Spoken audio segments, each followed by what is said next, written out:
La reforma fiscal 2014 generó más decreto de daños beneficios en para la frontera. La genera formalidad más de las decepciones empresas es una tarea La pendiente economía para americana lograrlo. avanza La ligeramente. proveeduría por lo que maquiladora sigue siendo el La gran concentración de pendiente poder de mexicano. mercado en México La es alta. transparencia gubernamental continúa México siendo está talón de listo Aquiles para producir mexicano. altos volúmenes Las de leyes hidrocarburos. antilavado. Solo Negocios Radio, las mejores entrevistas y análisis para lograr una toma de decisiones adecuada. Contáctenos. Correo electrónico. Correo@solonegocios.mx. Página de internet. www.solonegocios.mx. Facebook. www.facebook.com/solonegociosmx. Twitter. @solonegocios. Y recuerde, no es nada personal, son solo negocios.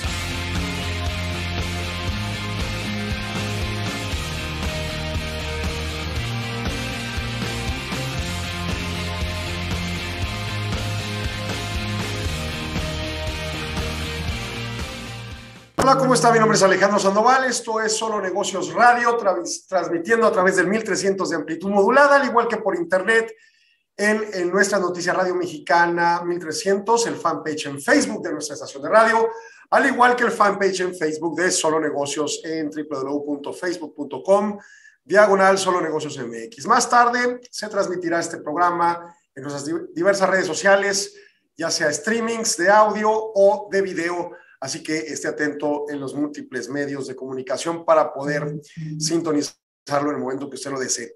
Bueno, el día de hoy nos vamos a dedicar a temas jurídicos. Vamos a platicar sobre el radar legislativo de ANADE publicado el pasado 4 de marzo, en donde nos expone las legislaciones o las iniciativas que se formulan en el seno de la Cámara de Diputados o la Cámara de Senadores de nuestra nación, las federal de diputados, obviamente, y en esa tesitura, pues comentar lo que pudiera convertirse en una legislación próximamente. Bueno, pues una de las interesantes de las que aparecen a mi punto de vista y en función de lo que tiene de implicaciones, sobre todo en la perspectiva de costos empresariales, es esta sobre la de Ley Federal de Protección al Consumidor. Se propone, y ANADE la ubica en la materia de compliance, para efectos de que una empresa tenga que cumplir eventualmente si esto se hace una legislación, se busca modificar los artículos 1, 25 bis y 58 de la Ley Federal de Protección al Consumidor. Y el objeto es contemplar dentro de los principios la protección a los derechos y protección contra las prácticas y cláusulas discriminatorias a los consumidores. Agregan una fracción sobre la erradicación de estereotipos en función de género o sexo, o cualesquiera que atenten contra la dignidad de los grupos mencionados en la fracción 10ª de dicho artículo. Aplicar medidas precautorias cuando se afecten los derechos de los consumidores, prohibir incrementos a precios o tarifas entre un producto y otro de características, palabra específica, similares, cuando la única diferencia entre ambos radica en criterios y atributos construidos a partir de estereotipos en función de sexo o género. Otorga un plazo de 180 días a la Profeco para implementar una estrategia de vigilancia y verificación de productos a fin de erradicar incrementos de precios diferenciados a partir de estereotipos en función de sexo o género. Y bueno, pues esto está publicado en la Gaceta Parlamentaria. Nos dimos a la tarea de buscar este documento y tratar de desentrañar de qué está hablando, ya que, bueno, pues el resumen que hace ANADE, pues es eso, un resumen de un párrafo, y bueno, pues habría que verificar qué es lo que quieren decir. Miren, el planteamiento se basa en varios aspectos. Esto lo está proponiendo José Clemente Castañeda Hueflich, quien es senador por Jalisco del Movimiento Ciudadano. Y él expone en su exposición de motivos, valga la redundancia, que el impuesto sexista o pink tax ha sido definido por la Biblioteca del Congreso Nacional de Chile como un sobreprecio aplicado a las mujeres en productos similares a los que los hombres compran a partir de estrategias mercadológicas, consecuencia de la vinculación entre mujeres y el hogar. Esto es así, ya que ellas aglutinan aproximadamente el 70% de las decisiones de compra a nivel mundial, de acuerdo con estimaciones del Observatorio de Coyuntura Económica y Políticas Públicas, que está fundamentado en un argumento de un escrito por Juan Pablo Cavada Herrera y María Pilar Lampert Grassi, que se denomina Impuesto de Género, Gender Tax o Pink Tax, y bueno, que se hace un estudio en Argentina, Canadá, Estados Unidos de América y Francia en agosto de 2018. Es un tema interesante, sobre todo también, digo, no solo es un mero argumento del tema de conmemoración del 8 de marzo, sino realmente analizar si aquí hay un asunto. Y aquí yo creo que vamos a tener que desentrañar varios puntos en este segmento. Para empezar, habla de que hay precios diferenciados reconocidos en el mercado en función de sexo o género que no son exclusivos de un país, sino que ocurre a nivel mundial y México no está exento. Y no ha sido suficientemente explorado, en particular en México, pero hay estudios sobre distribución, ingreso y gasto de los hogares que permiten advertir que hay un sobreprecio o hay la presunción de un sobreprecio en determinados artículos. Yo diría que hay una presunción, porque realmente como lo desglosa la iniciativa y la exposición de motivos no es fidedignamente un estudio pleno, ¿no? Y señala y cita la encuesta nacional de ingresos y gastos de los hogares 2020, donde las mujeres tienden a concentrar de manera exclusiva una parte considerable del gasto en artículos y servicios para el cuidado personal con respecto al gasto total de los hogares que se dedica a ese rubro. El gasto correspondiente a artículos y servicios de uso exclusivo al cuidado personal de las mujeres es del 40.2% respecto al total de la erogación en los hogares y el 59.8% responde a gastos en artículos de uso indistinto para hombres y mujeres. Entonces, cuando es indistinto, pues bueno, no podría presumirse una discriminación, pero cuando es específico por ciertos usos, entonces sí puede tener ese aspecto concreto.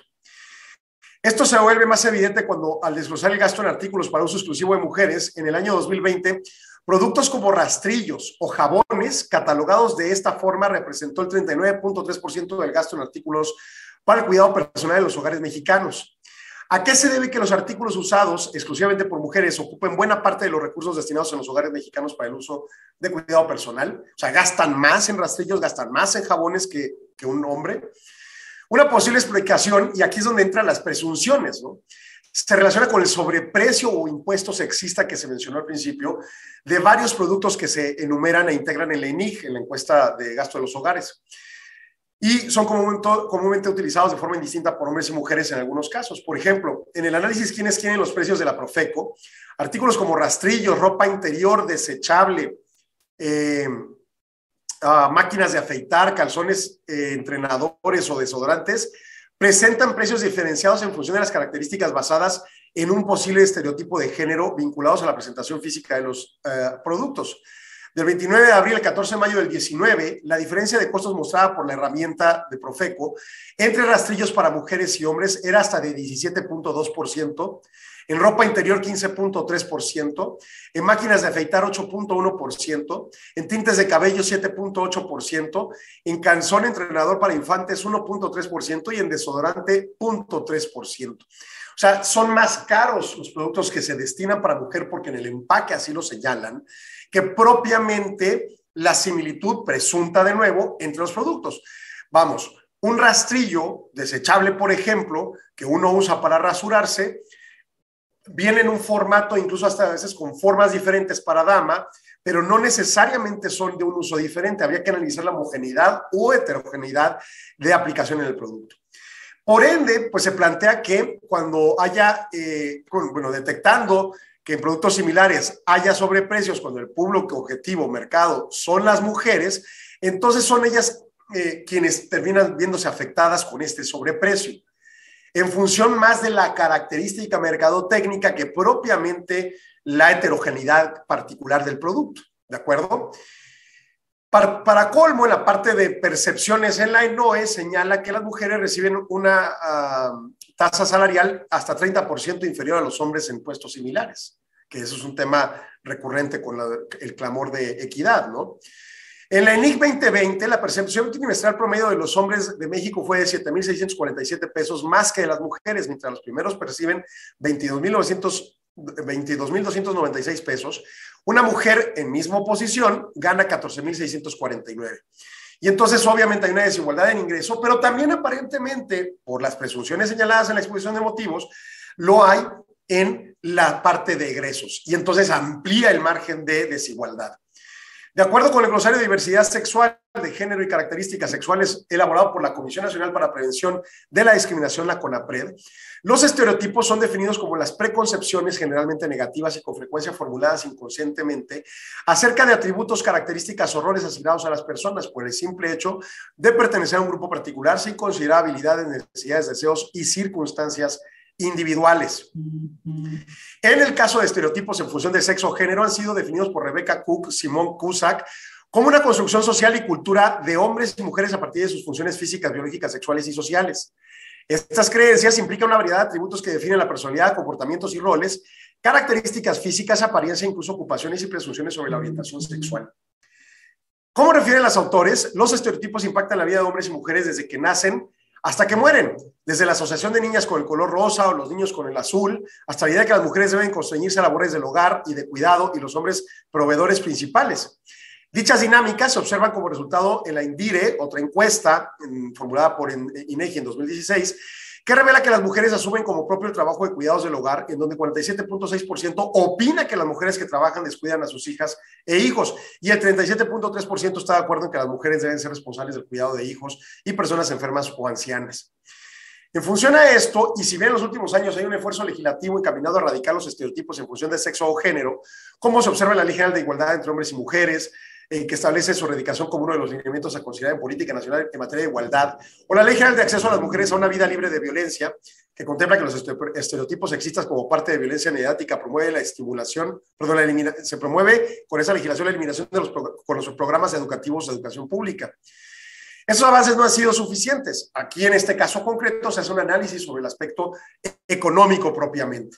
Y en ese contexto, se tiene una enorme responsabilidad por parte del Senado, se reconoce, para erradicar los estereotipos en función de género o sexo, que se perpetúan en desigualdades entre hombres y mujeres, particularmente en este caso concreto en consumo, que se ha abordado muy poco en legislación mexicana.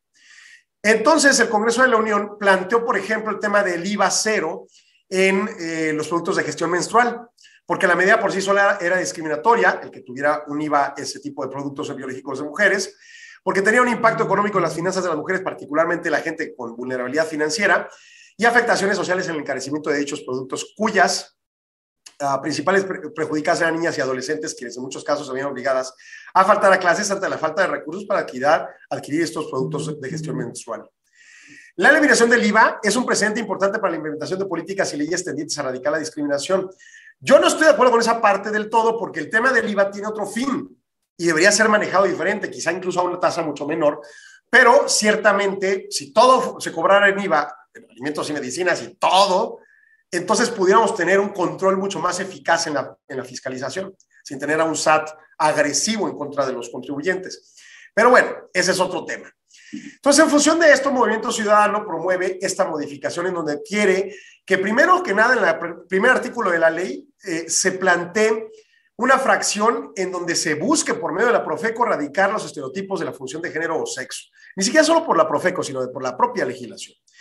Y en el artículo 25 bis, brindarle atribuciones a la Profeco para poder atacar estas discriminaciones. Finalmente, con especial énfasis, el artículo 58 se añadiría un segundo párrafo para prohibir incrementos en precios o tarifas entre un producto y otro de similares características, y ahorita voy a acotar sobre ello, cuando la única diferencia entre ambos radica en criterios atribuidos a partir de construcción de estereotipos en función de sexo o género. Se plantea un plazo de 180 días para que la Profeco implemente las estrategias correspondientes para brindar eficacia en la norma. Bien, temas. La discriminación de precios no es lo mismo que los precios que discriminan. La discriminación de precios es un tema que debe de contemplarse en el entendido de libre mercado y sobre una particularidad que no tenga que ver con estereotipos, sino con aglomeraciones de compras. Por ejemplo, si yo compro más minutos de telefonía móvil, podría tener un mejor precio quien compra a granel o con fichas, ¿no? No sé, si yo compro con antelación un vuelo de avión, puedo tener un mejor precio que quien lo compra el mismo día que sale el vuelo, etcétera, etcétera, ¿no? Esa es discriminación de precios. Precios que discriminan serían sujetos a estas presunciones. ¿Habría que convalidar más a fondo estas presunciones? Posiblemente. Y utilizar mejor el concepto que corresponde al tema de productos similares. Hay que verificar bien la conceptualización y las palabras para que realmente se equiparen y se haga un análisis de que si el producto es el mismo y nada más cambia porque son asignados a mujeres o a hombres, entonces sí pueden cuadrar en este tipo jurídico, mejorar la técnica jurídica y llevar a eficacia una norma que efectivamente pueda promover una disminución de la inequidad que existe entre hombres y mujeres ahora en función del gasto. Interesantísima legislación. Yo tengo que hacer corte comercial, no se vaya, lo invito a seguir aquí con nosotros en Solo Negocios.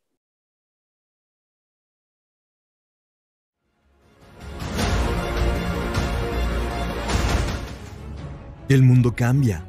La economía y los negocios evolucionan, y en medio de esa transformación, los financieros logramos que las empresas sigan creciendo. Enfrentamos ambientes de negocios altamente competitivos, guiamos con éxito la transformación digital de nuestras organizaciones, reaccionamos con agilidad ante la incertidumbre en los mercados, invertimos en nuevos proyectos, desarrollamos alianzas estratégicas, nos anticipamos a los riesgos. Estos son solo algunos desafíos que los financieros enfrentamos a diario. ¿Por qué hacerlo solos?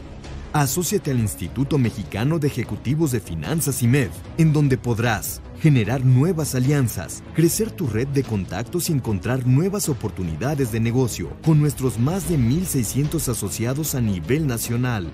Actualizarte y estar al día en los principales temas económicos y financieros a través de más de 200 eventos anuales y nuestros comités técnicos especializados, donde invitamos a destacados ponentes nacionales y extranjeros.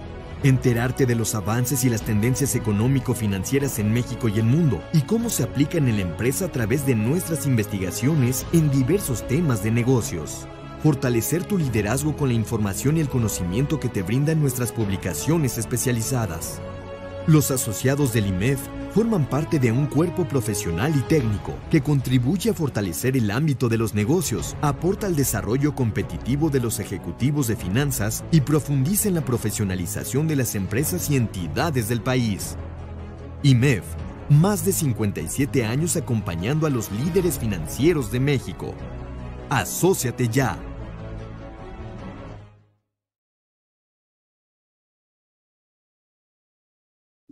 Bien, continuamos aquí en Solo Negocios Radio y ahora vamos a hablar de otra legislación en iniciativa, esta a la Constitución mexicana, adicionando párrafos al artículo 35 y artículos 51, 56, 115, 116, fracción 2, 122, apartado A, fracción 2, tercer párrafo y 122, apartado A, fracción 6, inciso B, temática anticorrupción. ¿Qué significa? ¿Qué trata? Bueno, pues ampliar el derecho de la ciudadanía a participar en los procesos de revocación de mandato a todos los puestos de elección popular. Para diputados y diputadas del Congreso de la Unión, podrán ser sujetos a revocación al año y medio de su encargo. Senadoras y senadores, a los 3 años. Integrantes de ayuntamiento de municipios, alcaldías y consejos de Ciudad de México y diputadas del Congreso locales también los incluyen, ¿no? Entonces, bueno, pues este tema de la revocación de mandato que existe en otras latitudes, de otras formas realizadas, probablemente muy cara a la democracia mexicana para poder pensar en que esto esté ocurriendo de manera recurrente, pero bueno, pues lo cierto es que es algo que por ahí esta parte de la población que tiene ese interés está clamando. Ciertamente la Constitución ya tiene integrado una serie de conceptos con los cuales se pueda determinar la viabilidad de revocarle el mandato a alguna persona y en particular al presidente como un referente principal. Pero bueno, pues aquí lo que se busca es que sea permeado desde el punto de vista ciudadano en general. Suena excelente esa parte. Aquí la temática es entrar en la materia de la discusión de los cómo y de a cuánto, ¿no? La parte financiera. Nuestro presupuesto gubernamental es limitado. Platicaba un funcionario de la OCDE en México en una presentación del evento, de la temática que tuvimos, tratamos en Luis Enrique Gutiérrez Casas y su servidor la semana pasada, sobre este documento de pues, una especie de diagnóstico de la economía mexicana y luego una serie de recomendaciones de lo que son pues, reformas estructurales, digamos, ¿no? Bueno, el punto es, y la pregunta en todo caso, la capacidad presupuestaria, ¿cómo? En función de que México es uno de los países con menor participación gubernamental y además degradándose en obra pública, no en la calidad, olvídese ese tema, en la cantidad, pues de lo que aporta para la economía mexicana. Y todavía encima, con las políticas públicas sesgadas y que generan mucha traba regulatoria, pues obviamente el contrario empeora, ¿no? Pero olvídese también de esa temática, puro presupuesto. ¿Cómo afrontar este tipo de esquemas? ¿Cuántos van a ocurrir? Pues es difícil saberlo, digo, no todo el mundo tiene ni siquiera conciencia quiénes son sus diputados, ¿no? Ya sean locales o federales. Y luego tenemos también el esquema de los de circunscripción determinada o proporcionales o plurinominales y cosas de ese tipo. Y entonces, bueno, pues ahí se da un escenario de cuestionar un potencial bien haber, suponiendo sin conceder que es una forma adecuada de llevar a cabo el ejercicio de la democracia. Cuando hablamos de una nación de 130 millones de habitantes, que pues, en los siguientes 50 años no se va a hacer más chica, eventualmente quizá, pero tenemos que comprender que hay una condición concreta que no da pauta para una representación directa. Y esto pues, ya será un tema político y que si la representación no lo es, y bueno, 1000 temas que podamos disputar alrededor de, y que suena en principio benigno tener la pauta para levantar la mano y opinar si el representante elegido de origen por los conductos correspondientes pues está haciendo bien su función o no. Para la parte más negativa de corrupción y de pues, la desfachatez de algunos funcionarios, yo creo que hay instrumentos suficientes. El problema es que no hay eficacia en la división de poderes. O sea, un presidente, un gobernador, un legislador pueden ser removidos del cargo, pueden ser desaforados bajo criterios que están fijados en los órdenes normativos. Pero normalmente queda de representante pues una persona que tiene o una gran cantidad o si no una mayoría de representantes en la parte legislativa a su favor, sobre todo a los niveles subnacionales. Y a nivel presidencial, si bien ya ha habido escenarios donde no hay mayoría de favor pleno del presidente en turno, a reserva de, obviamente, el presidente López Obrador actualmente o antes de Carlos Salinas de Gortari hacia atrás. Lo cierto es que aún como se encuadraba aquellos sexenios entre Zedillo y Peña Nieto, pues en buena medida sí había un cómo resolver eventualmente un escenario de desafuero o de revocación o lo que fuera, ¿no? Digo, el nombre de la figura jurídica pues es en concreto lo que corresponda que diga el marco legal, pero existían los mecanismos. Oye, que no se ejercieron a la máxima autoridad, bueno, pues yo no creo que al presidente López Obrador participemos o no participemos en la revocación se le vaya a requerir su salida. Yo no veo realmente que los actos cometidos de presunta corrupción del pasado hayan dado pauta como para que se promovieran estos actos. Ni siquiera la oposición de estos presidentes anteriores promovieron realmente desafueros para un presidente, por ejemplo, ¿no? Entonces, pues básicamente yo creo que se pueden reordenar normas para llegar al fin objetivo y de que realmente tengamos una representación sólida. Muchas veces se discute que si en el legislativo tenemos una representación o no, por las a veces hasta ridiculeces que llegan a cometer algunos legisladores, pero lo cierto es que representan a la ciudadanía. Y digo, no es que esté diciendo que hay segmentos de la ciudadanía ridícula, pero pues para lo que pasó en el partido de Querétaro y Atlas, pues sí, de repente sí lo hay, ¿no? Y entonces el asunto es realmente si el cauce de este argumento directo es suficiente para cumplir y cuánto nos va a costar. O si hay otras formas adecuadas de elevar el argumento y la discusión de la democracia al respecto. Creo yo que sí los hay. Habría que evaluar esa factibilidad, ¿no? A profundidad este tema probable, comenté ahorita el tema de consumidor, yo creo que es un tema que tiene relevancia a discutir. Como le he dicho, pues muchas veces hay iniciativas de ley, cientos de iniciativas que nunca son atendidas, que nunca tienen un seguimiento, otras que pasan años para que tengan seguimiento y otras que son inminentes. Y en muchas las que vienen por recomendaciones de organismos internacionales diversos, o sea, no solo me digan que es el consenso de Washington, whatever that means, o ese tipo de entidades, también organismos como la OIT o la propia ONU en algunas menciones sobre derechos humanos, o el tema propio de la Comisión Interamericana de Derechos Humanos con respecto, la Corte, perdón, con respecto a los casos que provocaron las modificaciones estructurales del 2011 en materia de ley de amparo y constitucionales. Bueno, el punto es que México atiende mucho ese tipo de recomendaciones, a veces de manera exuberante. Pero más allá de criticar el punto, el tema el impuesto rosa es probable, digo, no viene dirigido propiamente por un esquema de recomendación internacional, pero sí hay recomendaciones internacionales de aplicación concreta y, en su caso, en el aspecto abstracto y general del tema, pues está en la mesa en materia de gobierno corporativo, tanto para empresas productivas del Estado, de dependencias paraestatales o incluso el ejercicio de función pública, como para las empresas privadas. Entonces, yo creo que es un tema ese del impuesto rosa que sí se va a tener que discutir seriamente. Yo no sé si quede como se plantea, pero al menos sí tendrá que evaluarse.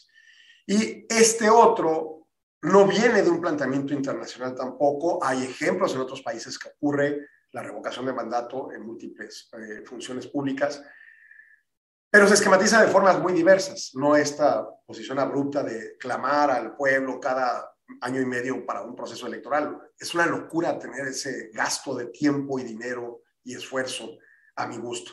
Hay otras fórmulas que pudieran funcionar, al menos se tendrían que explorar. En el fondo, de nueva cuenta, de manera general y abstracta, no es recomendado por entes externas, pero es deseable democráticamente tener una forma de remover a alguien que no te gusta su función y que mayoritariamente pueda decidirse por la ciudadanía. Pero, bueno, pues si esto va a salirse de presupuesto, pues no, lo que no se puede, no se puede, punto, ¿no? Y luego que se hagan fórmulas simplistas de mano alzada o cosas así, pues no se puede. O sea, es una población de 170 millones de habitantes, somos 70 millones de mayores de edad mínimo. No podemos permitirnos estos alcances irracionales por un ánimo justiciero, ¿no? Ese sería mi punto concreto. Y en todo caso, evaluar otras alternativas para poder llevar a cabo un análisis. O también buscar la alternativa del abaratamiento de los procesos electorales, lo cual también puede tener lógica basado en la tecnología. También ese es otro tema a discutir. Pero llamarnos a una elección, a una caseta electoral, casilla electoral, a un papel que tenemos que tachar y una función ciudadana de contabilización de votos, esperemos no desaparezca el INE ni nada de esas cosas que a veces se dicen, y todo ello pues, tiene costos altísimos, ¿no? Entonces ese es el punto. Hay que evaluar la eficiencia. Incluso el tema de que el gobierno de Javier Corral durara 5 años es para empatar nuestros procesos electorales a los federales, de manera que no tengamos tantas elecciones. Es abrumador para el ciudadano eso, y lo importante no es el gobierno, lo importante es la vida individual del ciudadano, la vida social del ciudadano, ¿no? Y no la vida del gobierno y si están o no están en la función pública. O sea, que hagan su trabajo y que se perfeccionen las leyes y sean eficaces para, o sea, que se cumplan para saber que están haciendo su función. Realmente eso es lo relevante. Y entonces, bueno, pues ahí este tema que a mi gusto tiene pues todavía mucho posicionamiento. Países que lo aplican de una u otra forma, y el tema de la forma y el costo relevante: Estados Unidos con el Recall Election, Reino Unido, Irlanda del Norte con el Recall of Prime Minister Act 2015, República del Ecuador, que es un derecho fundamental del país para revocación de mandato de todos los funcionarios de elección popular, en Perú, un mecanismo similar al de Ecuador. Y bueno, pues aquí el objetivo es, le reitero, a mí me parece algo bueno de una forma no necesariamente viable, ya no buena o mala, viable financieramente. Esa es la temática y habrá que evaluarla. También la otra parte es que eventualmente habrán órganos que no se requieran, o modificaciones estructurales como dejar de tener un país presidencialista o con un poder ejecutivo y convertir un poder administrativo y un sistema parlamentario. También esas otras evaluaciones como Suiza opera, por ejemplo, o el mismo Reino Unido en cierto alcance. Entonces, pues hay que discutirlo amplio antes de tomar determinaciones que pospongan el desarrollo porque tengamos que recurrir a gastar en cosas de forma, como si alguien funcionó bien o no y lo que nos costó correrlo, que de fondo como la obra pública y la infraestructura del siglo XXI y enfáticamente una mucha mejor educación para nuestra población, para ser más productivos. Voy a corte comercial en radio, no se vaya, siga aquí en Solo Negocios.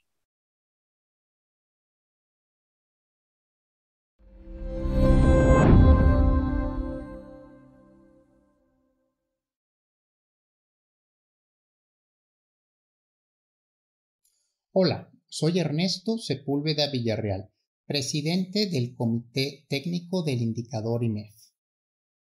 Hemos notado que a pesar de haber comenzado a publicar el indicador IMEF hace más de 15 años, muchas personas no lo conocen, incluyendo miembros del propio instituto.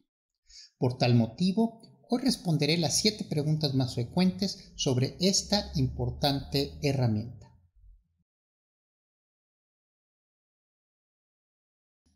Es un indicador cualitativo diseñado para medir cambios en el sentido de la actividad económica mexicana en el corto plazo. Tiene 2 índices, uno para el sector manufacturero y el otro para el sector no manufacturero. Lo construimos con base en una encuesta mensual que recaba la opinión empresarial sobre 5 variables: nuevos pedidos, producción, empleo, oportunidad en la entrega de productos o servicios e inventarios. El indicador IMEF está basado en la metodología que usa el Instituto para la Gestión de Suministros en Estados Unidos para calcular su índice de gerentes de compras. El indicador IMEF es el único indicador de opinión empresarial en México, producido por el sector privado, que cuenta con la asistencia técnica del INEGI. ¿Cómo se interpreta el indicador IMEF?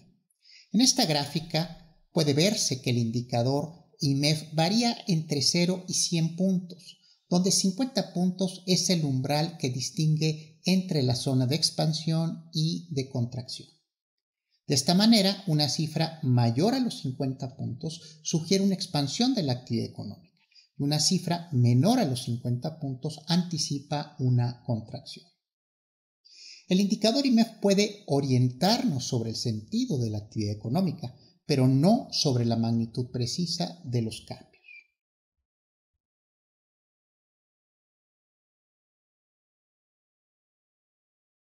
Aquí quiero enfatizar que el IMEF, con sus propios recursos, realiza mes con mes todas las operaciones que permiten calcular y publicar el indicador. Asimismo, a fin de cada mes, el Comité Técnico del Indicador IMEF, formado por una veintena de expertos del sector privado, público y académico, se reúne para interpretar los resultados del indicador y analizar la coyuntura económica.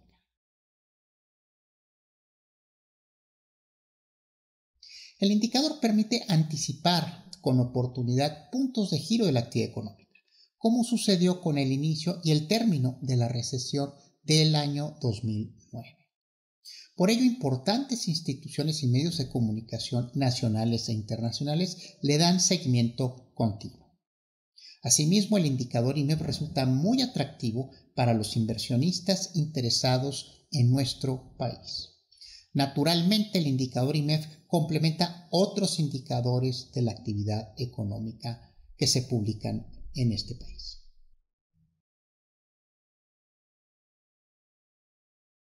El primer día hábil de cada mes, el IMEF publica el boletín de prensa con las cifras del indicador y una síntesis del análisis de la coyuntura económica, elaborado por su comité técnico en la propia página del indicador IMEF. Asimismo, las cifras del indicador IMEF se transmiten en los principales medios financieros mundiales como Bloomberg, Reuters y Forbes. También se difunden en los diarios locales como El Economista, El Universal, Excelsior, Milenio, El Financiero y la revista IMEF, entre otros. Además, producimos una cápsula mensual para Grupo Radio Fórmula y convocamos a 3 ruedas de prensa por año a inicios de abril, julio y octubre, en las que comentamos los principales eventos económicos del trimestre previo.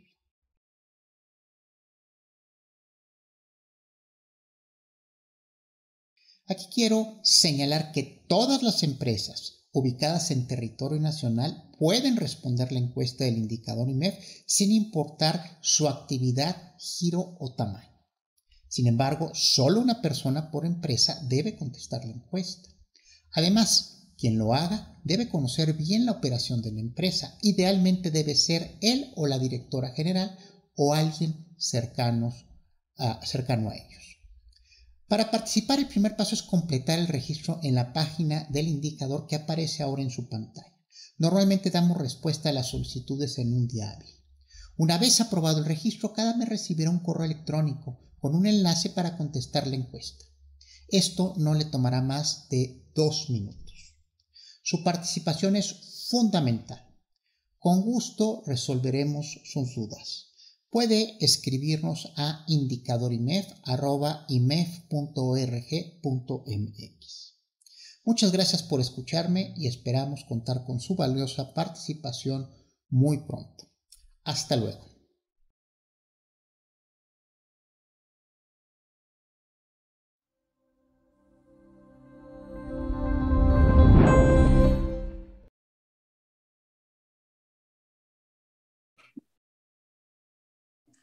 Continuamos en Solo Negocios Radio y hay una tercera iniciativa de ley, a mi gusto, de muy importante relevancia en función de tanto la perspectiva de protección al trabajo, es un tema laboral, como también la parte de los costos. Esto es fundamental, siempre estarlo atendiendo de manera eficiente.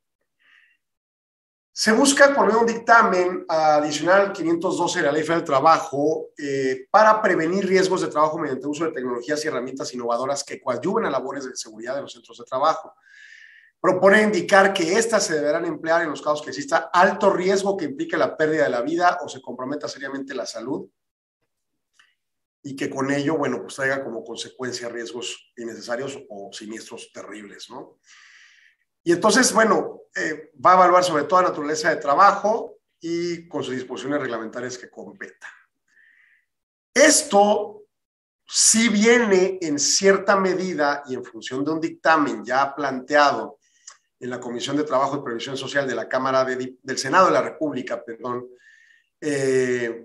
y bueno, pues ya habiendo sido aprobado en un alcance de Comisiones Unidas de Trabajo y Previsión Social y Estudios Legislativos, se plantearon metodologías, se plantearon bases de iniciativa, minutas que determinan este tipo de aspectos y de aquí se deriva este posicionamiento. Incluso ya hay antecedentes legislativos sobre la materia y en su caso, bueno, pues describen aquí la minuta y desarrollan varios planteamientos. Pero en concreto plantean adicionar a lo que ya dice el primer párrafo de este artículo un segundo párrafo. ¿Qué dice el primer párrafo? Esto es ley vigente.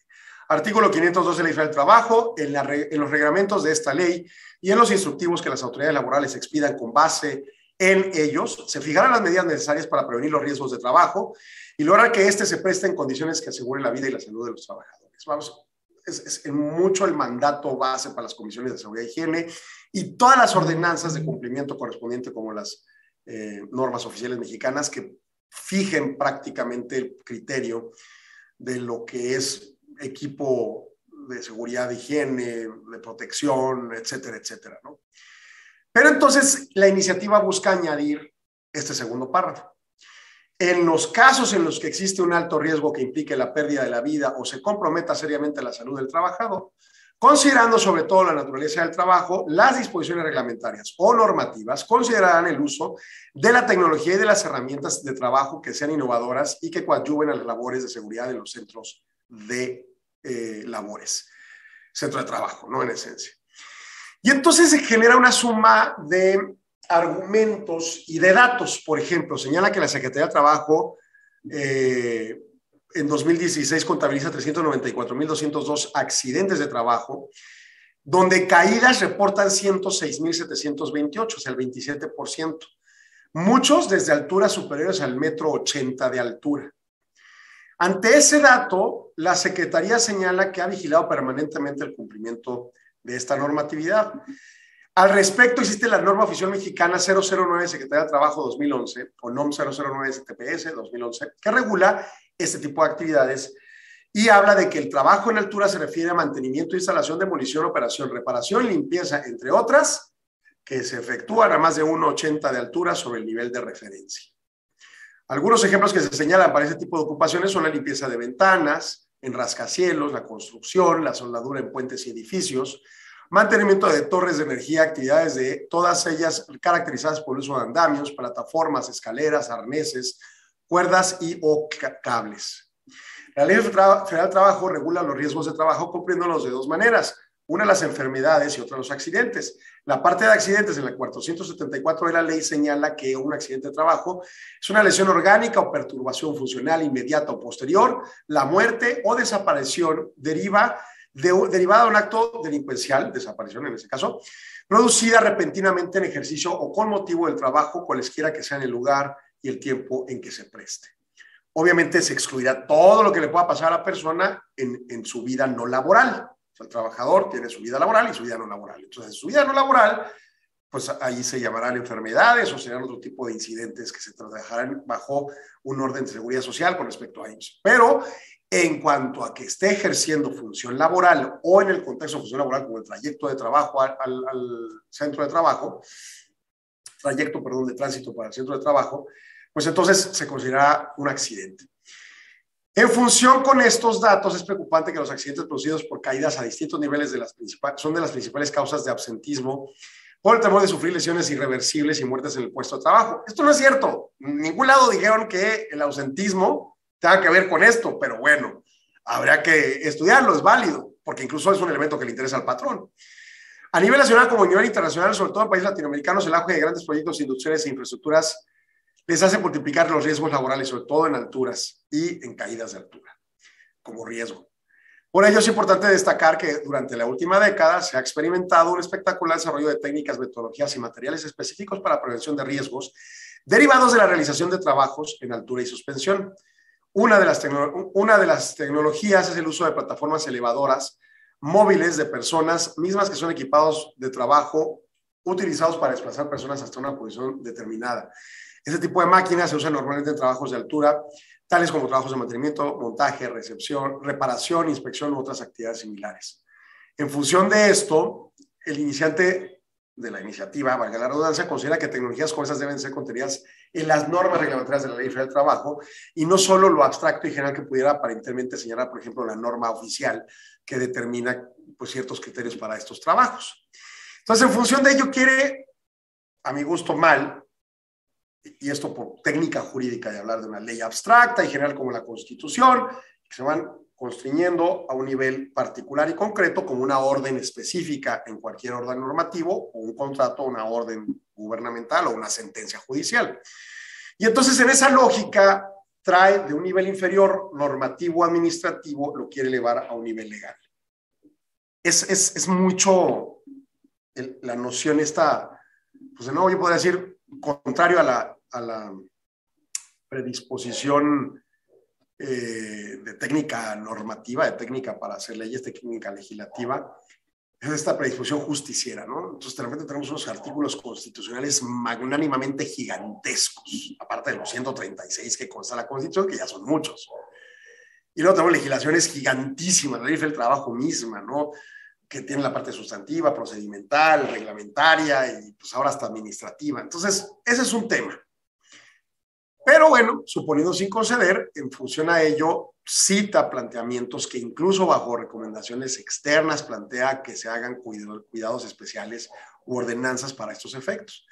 Entonces, a consideración del iniciante, plantean, y en función de las recomendaciones, por ejemplo, de la Organización Internacional del Trabajo, que busca crear conciencia sobre la magnitud y consecuencias de los accidentes y lesiones y enfermedades relacionadas con este, se trata de una organización que pertenece a las Naciones Unidas y, bueno, todos estos argumentos que están bien en la exposición de motivos y que podrían llevar a un mejor nivel. El punto en lo concreto es la discusión del cómo de nueva cuenta y la capacidad presupuestaria, pero además hay un elemento subyacente más grande. Y bueno, ¿quién hizo esta iniciativa? Pues, digo, lo inicia alguien, pero pues es toda la comisión, ¿verdad? Está Napoleón Gómez Urrutia, Patricia Mercado, Carlos Humberto Aceves, Jesús Lucía Trasviña, César Arnulfo Cravioto, Blanca Piña, Kenia López, Daniel Gutiérrez Castorena, Rogelio Zamora, bueno, son muchos más, ¿no? Los legisladores participantes. El punto en concreto es, bueno, primero deberíamos evaluar si realmente una orden de ese nivel, como incidir en que, o sea, si nomás habla de aplica tecnologías cuando haya riesgos inminentes, pues ok, pero tecnología es todo, o sea, les puede sonar muy tecnológico un elevador. Yo diría que muy tecnológico es el riesgo subyacente, un dron. Entonces ya no necesitas empleados allá arriba, nomás alguien que sepa dirigir el dron. Entonces el empleado que se sube a este tipo de alturas, pues algunos tienen que tener conocimientos muy técnicos, ¿verdad? Como los de telefonía o como los de electricidad, pues nada más saber qué cable no tocar para no quedarte en el intento. Pero además, bueno, tienen otras cuestiones técnicas de conocimiento profundo, ¿no? Digo, en Telmex, por ejemplo, para entrar a trabajar pasan unos exámenes complejísimos, ¿no? Entonces, puede haber diferencias técnicas en la posición de cada trabajador. Por ejemplo, un trabajador que limpia ventanas quizá no requiera tantos tecnicismos. En cambio, un trabajador que usa un dron para limpiar ventanas sí puede requerir tecnicismos. Y en esa tesitura, tecnicismos, capacitaciones complejas. Y en esa tesitura, pues desde mi punto de vista es donde entra la temática a discusión pues no estará articulado incidiendo en que empecemos a dejar de lado a todos los trabajadores. Quizás sea bueno algo en el largo plazo, pero ¿qué vamos a hacer mientras con esa gente no capacitada para que encuentre un espacio de actividad económica adecuado cuando la vas a bajar de las alturas? Ese es un punto subyacente bien importante a considerar. Dos, el tema en concreto, desde mi punto de vista, lo que está señalando es algo muy genérico, que no está mal quizás ese nivel de ley, o que sí está mal y debería estar en norma oficial. Ese es otro tema a discutir, la técnica legislativa. Porque no está diciendo uses elevadores en alturas de más de 1,80 y menos de marca o serie o tipo o yo qué sé, características. Lo que está diciendo es usen tecnología adecuada para evitar los riesgos más graves. Y tienen razón en atender a los riesgos más graves, pero creo yo que se puede ejercer por medio de A, mejoras en la norma oficial mexicana, y B, capacidad presupuestaria para la Secretaría del Trabajo para eficazmente revisar. De nuevo, el tema de la Secretaría del Trabajo y su capacidad revisora.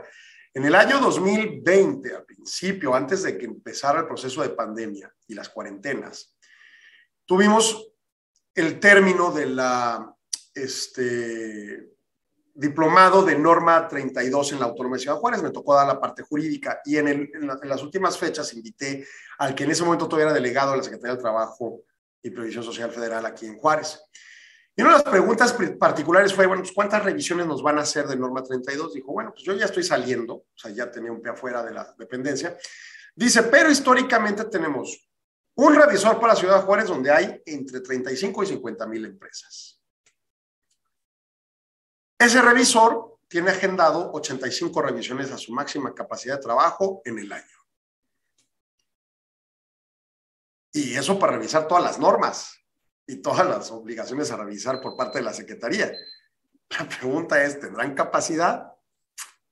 Voy a corte, regreso y continúo con el tema. No se vaya, sigan Solo Negocios.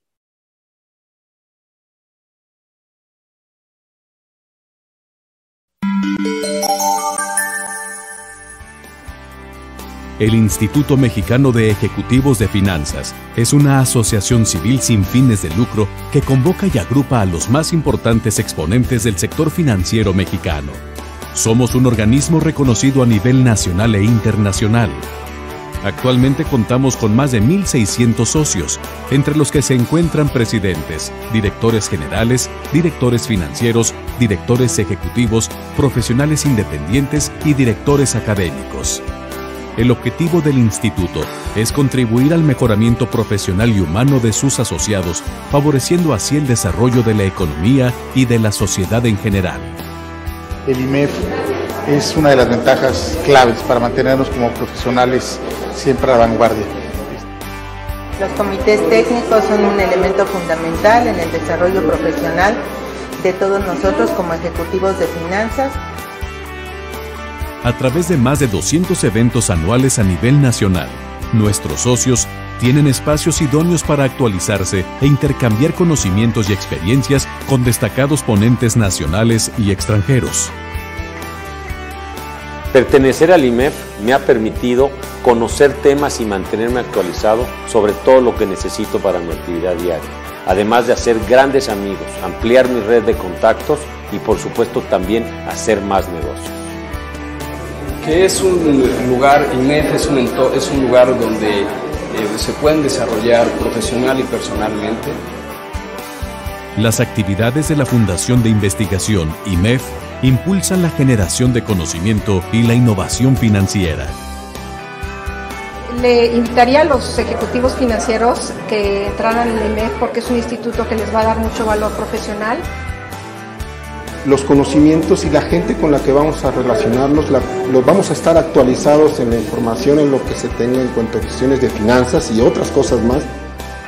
Ser socio IMEF te permite acceder a diversas publicaciones como la revista IMEF, la revista mexicana de economía y finanzas e investigaciones de especialistas en temas económicos, financieros y de negocios. Te invito a ti, ejecutivo de finanzas, que estás pensando en formar parte de nuestro instituto, a que te unas a nuestro círculo. Asociarse al IMEF es sinónimo de capacitarse más y más y más en este mundo cambiante de las finanzas públicas. Asimismo, nuestros socios reciben mensualmente información clave para la toma de decisiones a través de los resultados del indicador IMEF y del reporte de perspectivas económicas. Es una institución de gran nivel en donde realmente puedes conocer o tienes relaciones con gente que pertenece a todos los ramos de la economía y las finanzas. Yo creo que el beneficio de pertenecer a una organización como el IMEF, no importando la edad o la profesión que tengamos, es inmensa, por todo lo que podemos compartir y aprender dentro del instituto. Ser socio IMEF te da la oportunidad de formar vínculos personales y profesionales con ejecutivos de alto nivel, además de reconocimiento y prestigio como miembro de una organización financiera líder en el país.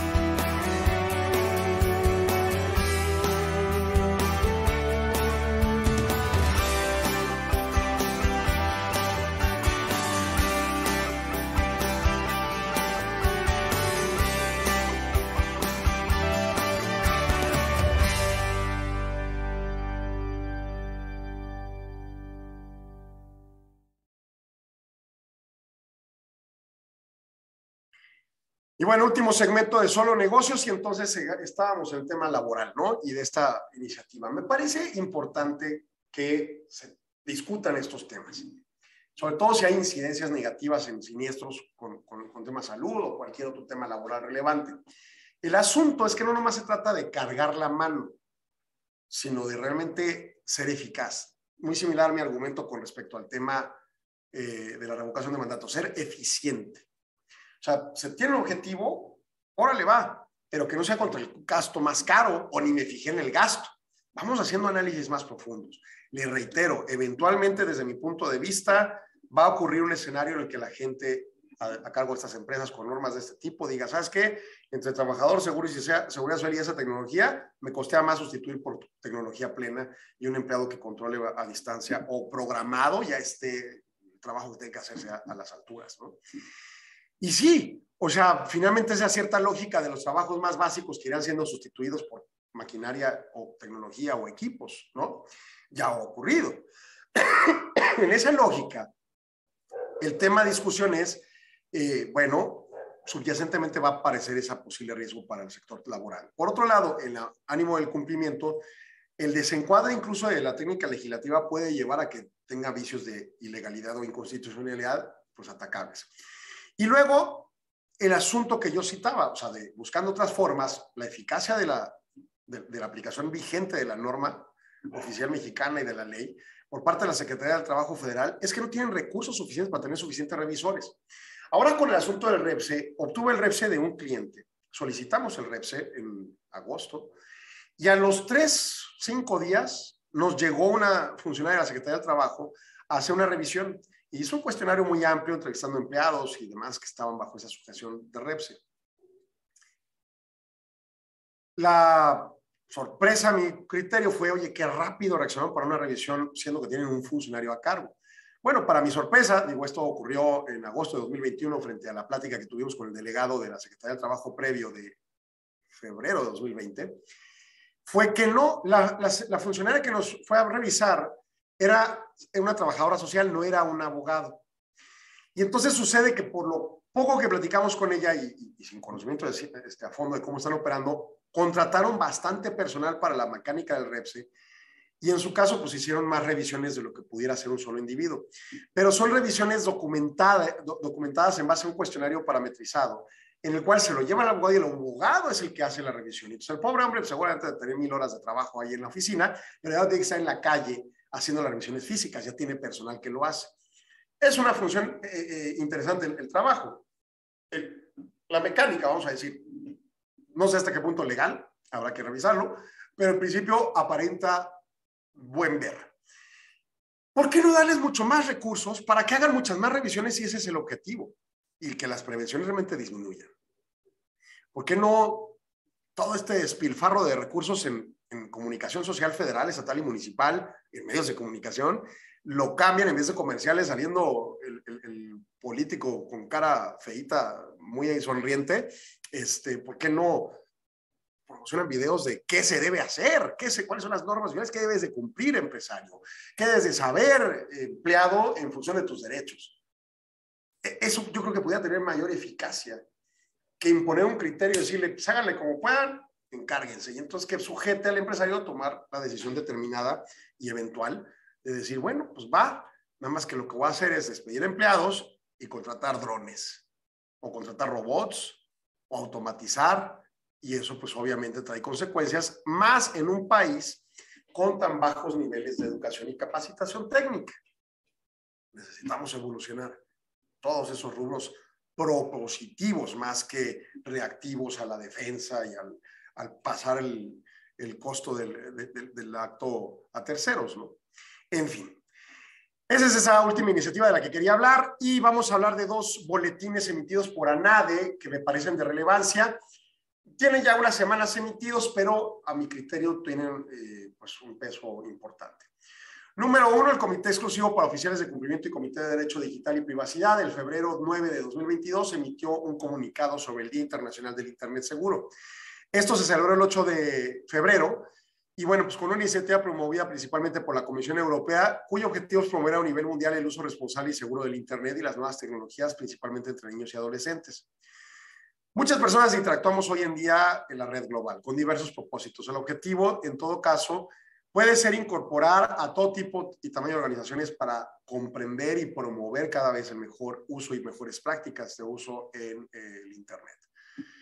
El uso del Internet es una herramienta básica para las empresas en particular. La constante evolución de la tecnología lo ha hecho parte intrínseca de los modelos de negocio y ha funcionado como herramienta para potencializar otros recursos como la infraestructura física, el capital humano e incluso el capital económico de muchas organizaciones. Dos puntos aquí acotando yo en lo personal. Uno, acabo de hablar de ese tema con el tema que acabo de citar del dictamen e iniciativa de ley sobre el 512 de la Ley Federal del Trabajo. O sea, están clamando para que se use tecnología y poder usarse más tecnología para sustituir incluso la materia laboral, ¿no? Ahí tenemos un tema. Y dos, le puedo garantizar que dentro de la temática que usted vea en IMEF, por ejemplo, el Instituto Mexicano de Ejecutivos de Finanzas, durante los siguientes 2-3 años, es un clamor de la fusión de tecnología con las finanzas. Impresionante, todos los temas van hacia allá. Y en ANADE, en la Asociación Nacional de Abogados de Empresa, tenemos bajo conciencia, incluso para certificarnos como abogados, el requerimiento de tener horas de capacitación en tecnologías de la información para cuestiones jurídicas. Entonces, todo viene tecnológico y esto pues, lo confirma. Para los oficiales de cumplimiento que deberían de tener las empresas, la vigilancia del uso de Internet es una actividad diaria y permanente. Se plantea que en un gobierno corporativo debe haber un oficial de auditoría un oficial de auditoría de ciberseguridad y aparte un departamento junto con un oficial de cumplimiento que tenga que evaluar que se tenga cumplido todos los parámetros, ¿no? El Comité Exclusivo para Oficiales de Cumplimiento de ANADE, en conjunto con el Comité de Derecho Digital y Privacidad, recordamos la importancia de acciones simples pero vitales que ayudan a prevenir riesgos en las organizaciones derivados de uso indebido del Internet por el personal. ¿Cuál es el rol de oficial de cumplimiento? Bueno, pues el buen uso del Internet es una responsabilidad personal de todos los individuos en las organizaciones, pero el oficial de cumplimiento tiene que apoyar en implementar actividades vitales para evitar riesgos como, por ejemplo, confirmar e impulsar que existan políticas y lineamientos internos sobre el debido uso de Internet y de redes públicas privadas dentro y fuera de la organización, así como uso de equipo y cómputo de la información almacenada en ellos. O sea, la cantidad de información que se pierde, que se infecta de virus, que si le conecté un USB separado, que si conecté mi computadora, mi celular a la computadora, ya los celulares son computadoras, son temas relevantes. 2, confirmar e impulsar que existan alineamientos internos respecto al uso y resguardo de contraseñas en los equipos de cómputo. También, oye, mi contraseña es contraseña, ¿no? Verificar que la empresa tiene implementadas medidas de seguridad respecto a sitios en los que está permitido navegarse y obviamente bloquear los que no deban de navegarse. Y ya no hablemos de pornografía o de pérdida de tiempo, o sea, hasta equivocaciones, entrar en sitios bancarios irregulares, entrar en phishing o cosas de ese tipo que pueda traer consecuencias fatales para la operación de la empresa.